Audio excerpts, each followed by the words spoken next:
We all have a habit of hesitating. That small hesitation, it sends a stress signal to your brain. One of them is called the spotlight effect. It's a known phenomenon where your brain magnifies risk. Why? To pull you away from something that it perceives to be a problem. At some point, I think we all hit that moment in life where things just are not going how you thought they would go. You get trapped in what I call the knowledge-action gap. You know what to do, but you can't seem to make yourself do it. And it's really important to develop the skill of knowing how to hear that inner wisdom and that intention kicking in and leaning into it quickly. So for people with generalized anxiety, or you feel like you're in a chronic state, it can be an experience of like having your thoughts be 5 or 6 steps ahead. Never being in the room that you're in because you're thinking about what's next. So if you want to heal this, that feeling requires one action. Love. Love from self. You have these incredible ideas, and what you think is missing is motivation. And that's not true. Because the way that our minds are wired, and the fact about human beings, is that we are not designed to do things that are uncomfortable or scary or difficult. Our brains are designed to protect us from those things because our brains are trying to keep us alive. And in order to change, in order to build a business, in order to be the best parent, the best spouse, to do all those things that you know you want to do with your life, with your work, with your dreams, you're going to have to do things that are difficult, uncertain, or scary, which sets up this problem for all of us. You only feel motivated to do the things that are easy. The way that our minds are designed is our minds are designed to stop you at all costs from doing anything that might hurt you. And the way that this all happens is it all starts with something super subtle that none of us ever catch. And that is with this habit that all of us have that nobody's talking about. We all have a habit of hesitating. We have an idea, you're sitting in a meeting, you have this incredible idea, and instead of just saying it, you stop and you hesitate. Now, what none of us realize is that when you hesitate, just that moment, that micro moment, that small hesitation, it sends a stress signal to your brain. It wakes your brain up, and your brain all of a sudden goes, oh, wait a minute, why is he hesitating? So then your brain goes to work to protect you. It has a million different ways to protect you. One of them is called the spotlight effect. It's a known phenomenon where your brain magnifies risk. Why? To pull you away from something that it perceives to be a problem. And so you can truly trace every single problem or complaint in your life to silence and hesitation. Those are decisions, and if you change your decisions, you will change everything. At some point, I think we all hit that moment in life where things just are not going how you thought they would go. And what's amazing about those moments is we all respond very differently. But here's the thing about life. None of us wake up and say, today is the day I destroy my life. What we do is we kind of check out because it feels overwhelming, or we check out because we're afraid, or we check out because we start listening to self-doubt, and then we make these teeny tiny decisions all day long, and we don't even realize it. A decision to not get up on time, a decision to not eat the right thing, a decision to snap at your kids, a decision to not speak in a meeting, a decision to not look for a job, a decision to not deal with your finances, a decision to not call your parents, like whatever it is. All day long, these tiny decisions that take you so far off track. And then you wake up and you look at your life and you think, how the hell did I get here? And you have no idea. You knew that there was more in store for you, but you couldn't figure out, how do you close the gap? How do you find the power that's in you? How do you discover your greatness? How do you solve these problems? It feels so overwhelming. You get trapped in what I call the knowledge-action gap. You know what to do, but you can't seem to make yourself do it. But how do you get out of your head and stop thinking about what you need to do and actually do it? Get up on time, make breakfast for the kids, get them on the bus, start looking for a job. Don't drink so much. Instead of isolating yourself, pick up the phone and call a friend. Get yourself out into the woods and go for a walk. Start running again. If you're stuck, that's the problem. The problem is you're in your head, you're thinking. That is the universal problem, and it all starts with this knowledge of what to do, and then you hesitate and you think about whether or not you feel like doing it. I'd been struggling. We still had all the same problems. We still had to lean on the house, still facing bankruptcy, still fighting like crazy. I was still unemployed. One night, and there on the TV, there was this rocket launching, and I thought, oh my gosh, I am gonna launch myself out of bed like a rocket ship, like NASA, right here, had launched me out of that bed. And I'm gonna move so fast that I don't think. I'm gonna beat my brain. When you set goals, when you have an intention on something that you want to change about your life, your brain helps you. What it does is it opens up a checklist, and then your brain goes to work trying to remind you of that intention that you set. And it's really important to develop the skill, and I say that word purposefully, the skill of knowing how to hear that inner wisdom and that intention kicking in and leaning into it quickly. So for me, my brain saying, that's it, right there. Move as fast as a rocket, Mel. I wanted to change my life.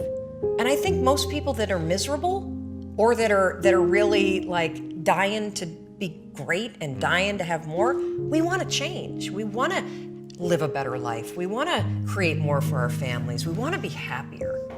The desire is there. Again, it's about how do you go from knowledge to action. So the first thing in this story that's important is realizing that the answer was in me. And my mind was telling me, pay attention. The next morning, the alarm goes off, and I pretended NASA was there.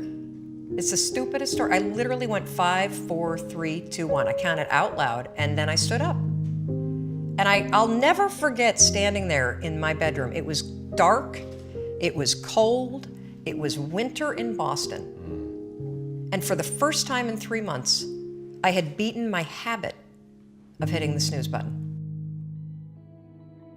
There were moments all day long, just like that 5-second moment in bed, where I knew, knowledge, what I should do.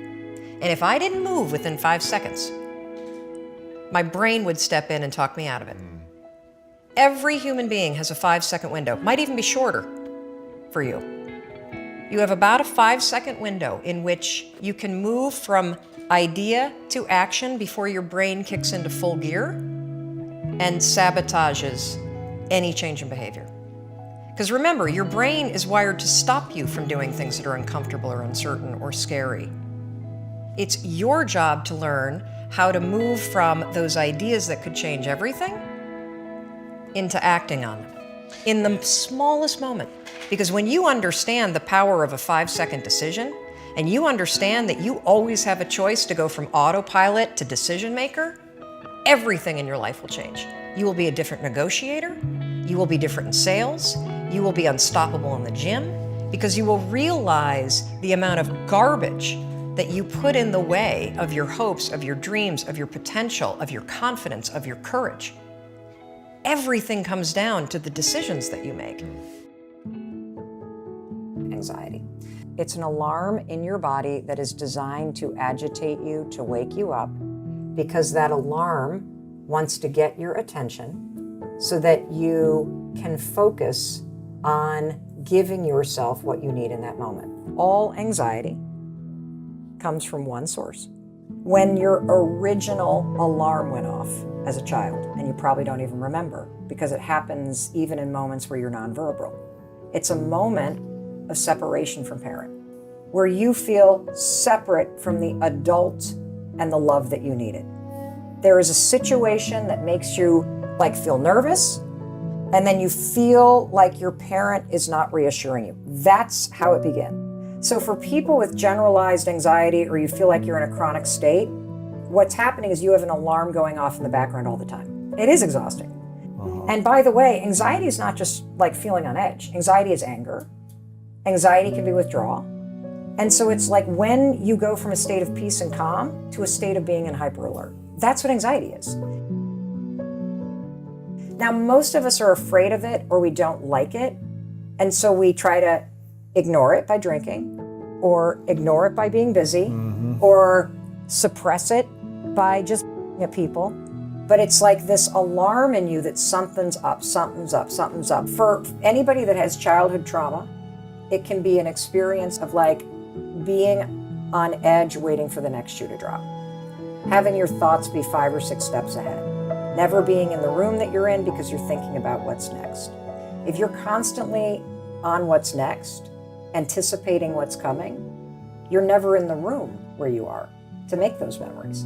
And also when your nervous system is in a state of alert, the cognitive functioning of your brain is impaired.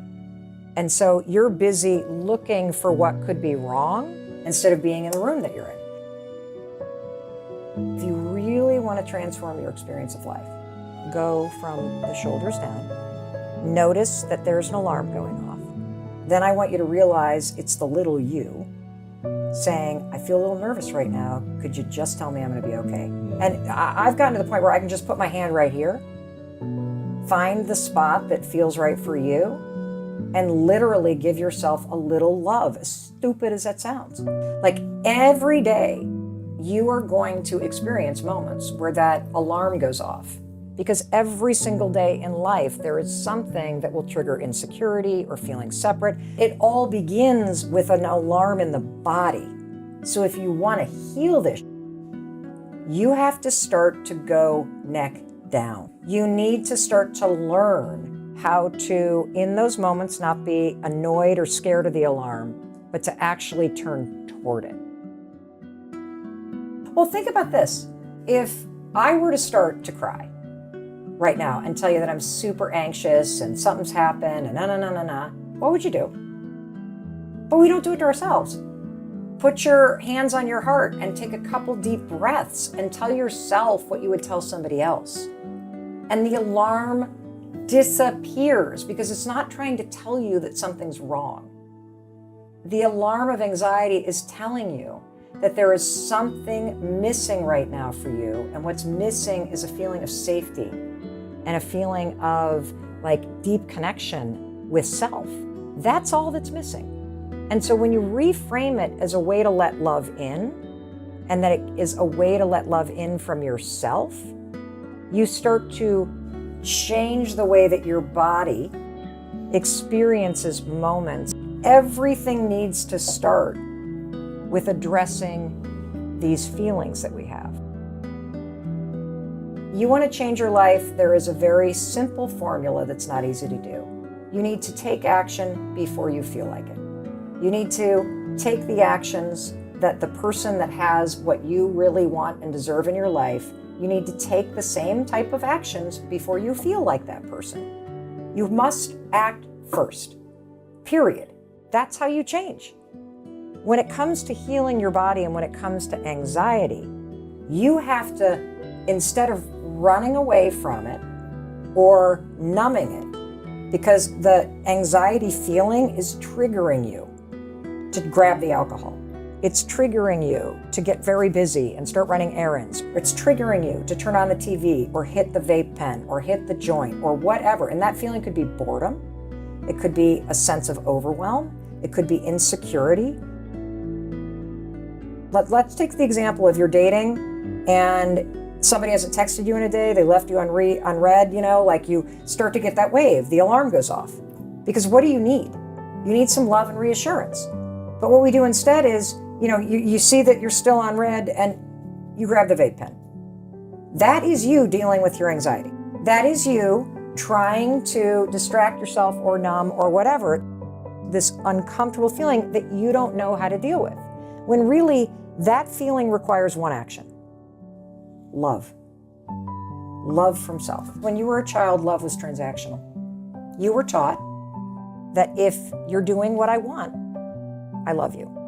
And we learn that if we are getting into the right school, or we're getting good grades, or our team is doing well in sports, or we are interested in medicine because dad's interested in medicine, that's how you earn love. That's why we don't actually know how to love ourselves. Most of us learned that, if mom's not happy, I'm not supposed to be happy. If dad's mad, then I've done something wrong. We do not have within us as children the ability to look at the adults around us and be like, well, they're up, and boy, dad must have had a bad day at work. We go, something's wrong with me that they're not home when I get home. Something's wrong with me that she's giving me the silent treatment. What have I done? And so we are trained as kids, for better or for worse, that love is conditional, that if we please other people, we get more of it. If we perform and make other people happy, we get more of it. And so we don't learn that it's unconditional. And we don't learn, because that's not how people act. And we don't learn how to truly love ourselves through these ups and downs of lives, because our parents weren't taught how to do this for themselves. I mean, instead of blaming your parents, look at your grandparents and great-grandparents. It's just been passed down. Because they're just passing down what they had to put up with.